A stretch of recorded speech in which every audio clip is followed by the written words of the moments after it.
Passeuses et passeuses d'espoir, bonsoir, je m'appelle Sou et aujourd'hui nous allons voir comment gagner une compétition ou réussir un challenge grâce à Mark Wahlberg et Iko Uwais dans le film 22 miles.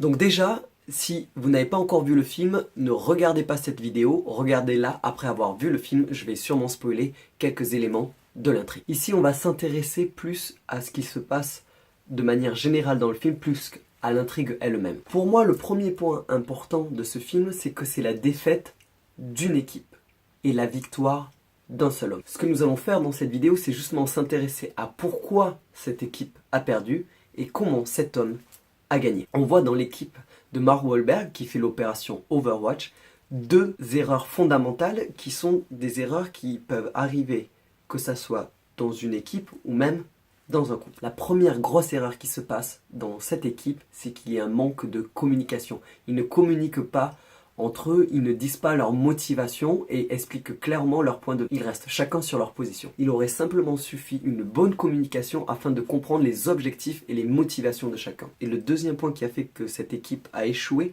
c'est que chacun est resté dans ses positions.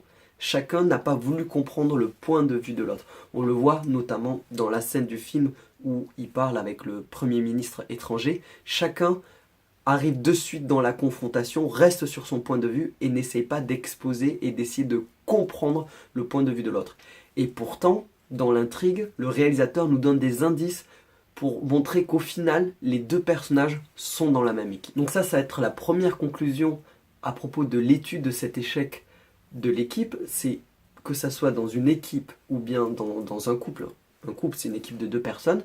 Il faut surtout avoir une très bonne communication. Toujours expliquer tout ce que l'on veut, tout ce que l'on désire et tout ce que l'on ne veut pas. Et surtout ne pas rester sur son point de vue. Quel que soit le point de vue de l'autre personne de notre équipe, il faut essayer de le comprendre ses motivations. Et ça va nous permettre d'avancer ensemble comme une équipe. Et là, l'échec, c'est qu'ils n'ont pas du tout avancé ensemble. Au contraire, ils se sont affrontés. La deuxième partie de cette vidéo, c'est la victoire écrasante de Iko Uwais, qui joue ce personnage du prisonnier, et nous allons voir tout de suite comment il a fait pour gagner. Dans une des toutes premières scènes où l'on voit apparaître ce personnage, on le voit en train de brûler des photos de lui qui semblent des photos militaires ou des photos passées. Si on devait transposer cette scène dans la réalité, que vous vouliez gagner une compétition ou que vous ayez un challenge, vous devez vous débarrasser de votre vie passée. Pourquoi se débarrasser de ses habitudes passées? Tout simplement parce que si vous êtes dans un certain stade d'une vie et que vous n'avez pas de résultat, c'est que tout simplement il y a des choses que vous traînez dans votre vie qui ne vous permettent pas d'atteindre ces résultats. Donc, comme le prisonnier dans ce film, il faut vous débarrasser de ces choses.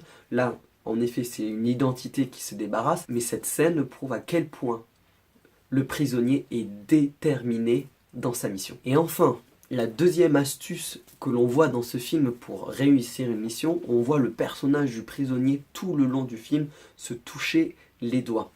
C'est une sorte de geste de digitopuncture, c'est-à-dire de l'acupuncture avec les doigts que l'on peut pratiquer sur soi-même ou sur les autres pour rester focalisé. Donc l'astuce qu'on peut retenir de ce prisonnier pour réussir une mission, ce n'est pas seulement d'utiliser la digitopuncture pour réussir, mais c'est surtout de rester focalisé quoi qu'il arrive sur son objectif, que ce soit gagner une compétition ou un gros challenge. Pour transposer ça dans la vraie vie, vous pouvez en effet aussi faire de la digitopuncture, toucher des points pour vous concentrer et rester bien calme et déterminé pour réussir votre mission, mais aussi l'autre point important, c'est essayer peut-être d'avoir un objet sur vous ou une routine qui vous rappelle constamment votre objectif.